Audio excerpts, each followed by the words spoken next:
Assalamualaikum warahmatullahi wabarakatuh. Saya Dini Salfira dari Akademi Farmasi Imam Bonjol akan menyampaikan materi tentang metabolit sekunder. Metabolisme sekunder adalah jenis senyawa molekul organik yang berukuran kecil yang diproduksi oleh organisme, tetapi tidak diperlukan dalam proses metabolisme primer. Metabolisme sekunder dianggap sebagai produk akhir dari metabolisme primer, sebab jenis metabolisme ini biasanya merupakan senyawa organik yang dihasilkan melalui proses modifikasi sintesis dari metabolisme primer. Senyawa metabolit sekunder selalu dihasilkan, tetapi pada saat dibutuhkan atau pada fase tertentu.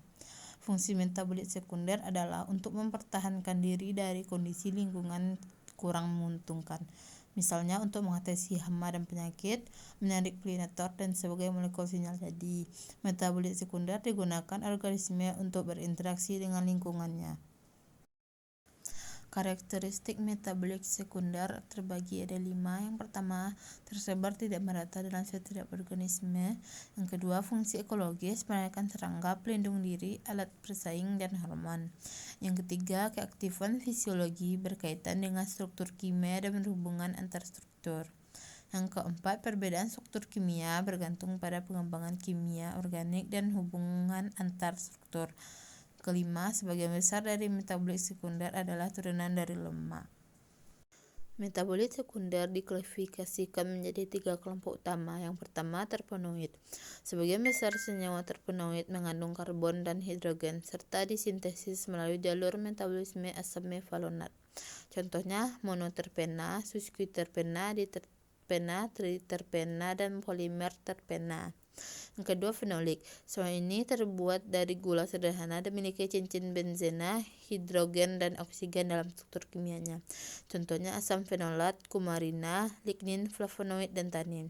Yang ketiga, senyawa yang mengandung nitrogen. Contohnya adalah koloid dan glukosinolat. Fungsi metabolit sekunder secara umum yang pertama, berperan penting untuk 2 strategi resistensi, yaitu level struktural. Penipropanoid adalah komponen utama polimer dinding, polimer lignin, dan suberinin. Yang kedua, menginduksi antibiotik pertahanan yang berasal dari fenolik dan terpenoid. Yang ketiga, melindungi tumbuhan dari gangguan herbivora dan menghindari infeksi yang disebabkan oleh patogen. Tumbuhan menggunakan metabolit sekunder sebagai antibiotik atau agen sinyal selama interaksi dengan patogen. Yang keempat, menarik polinator hewan dan penyebar uji. Yang kelima, berperan sebagai agen kompetisi antar tanaman. Yang keenam, memberikan kontribusi yang bernilai terhadap hubungan antar tumbuhan dan lingkungannya. Contoh metabolit sekunder yang pertama, atropin. Atropin merupakan metabolit sekunder yang berasal dari berbagai tanaman. Atropin, khususnya jenis muskarinik, dapat digunakan untuk pengobatan penyakit bradikardia atau detak jantung lambat. Yang kedua, antibiotik. Contoh metabolit sekunder yang penyebabnya manfaat adalah antibiotik, misalnya eritromisin, bacitracin.